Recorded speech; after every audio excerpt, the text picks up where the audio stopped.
వివోఏల సమస్యల పరిష్కారం కోసం 3 రోజుల పాటు 27, 28, 29 కలెక్టరేట్ల దగ్గర సామూహిక దీక్షలు పిలుపునిచ్చినాం. అందులో భాగంగా 2వ రోజు చిత్తూరు కలెక్టరేట్ వద్ద ఆందోళన కార్యక్రమం జరుగుతోంది. ఈ రాష్ట్ర ప్రభుత్వానికి ఒకటి చెప్తున్నాం.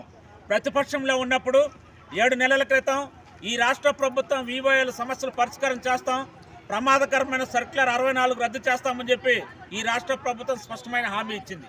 ఈ హామీని అమలు చేయకపోగా ఈరోజు ఈ ప్రభుత్వం వచ్చినప్పటి నుంచి ఒక్క నెల కూడా ఈరోజు వివోఏలకు వేతనాలు ఇవ్వలేదు.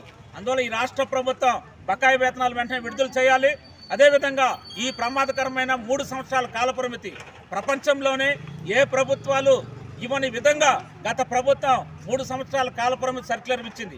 ఆ సర్క్యులర్ చాలా ప్రమాదం అని చెప్పి ప్రస్తుత ముఖ్యమంత్రి గారు ప్రతిపక్ష నాయకుడిగా ఉన్నప్పుడు అసెంబ్లీలో మాట్లాడినాడు. అందువల్ల ఆయన ముఖ్యమంత్రి అయిన తర్వాత ఆ సర్క్యులర్ మాట పక్కన పెట్టాడు. అందువల్ల ఈ రాష్ట్ర ముఖ్యమంత్రి గారు వెంటనే వివోఏలకు ప్రమాదకరమైన 3 సంవత్సరాల కాలపరిమితి సర్క్యులర్ రద్దు చేయాలి. అదేవిధంగా హెచ్ఆర్ పాలసీ అమలు చేయాలి. ఇంకో ప్రధానంగా ఈ రాజకీయ వేధింపులు తీవ్ర స్థాయిలో గత ప్రభుత్వం ఒక దశలో ప్రయత్నం చేస్తే ఈ ప్రభుత్వం వచ్చినప్పటి నుంచి స్థానికంగా నియోజకవర్గాల్లో తెలుగుదేశం నాయకుల దగ్గర నుంచి చోటాబాటా నాయకుల దగ్గర నుంచి ప్రతి ఒక్కరూ మా ప్రభుత్వం అధికారంలోకి వచ్చింది, మీరు వెళ్ళిపోండి, మేము కొత్త వాళ్ళని నియమించుకుంటామని చెప్పి డబ్బులు తీసుకొని ఒక్కొక్క సంఘమిత్ర దగ్గర 5 లక్షలు 4 లక్షల రూపాయలు తీసుకొని కొత్త వాళ్ళని నియమించుకుంటున్నారు.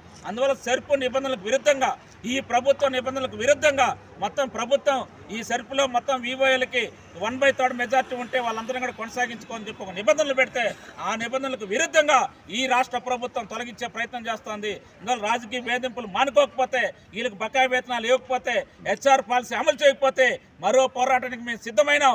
ఈ పోరాటం దశల వారీగా కొనసాగుతుంది. చలో కలెక్టరేట్, చలో విజయవాడ కార్యక్రమం పెట్టి ఈ ప్రభుత్వానికి తగిన బుద్ధి చెప్తామని చెప్పి CITUకి హెచ్చరిక చేస్తున్నాం.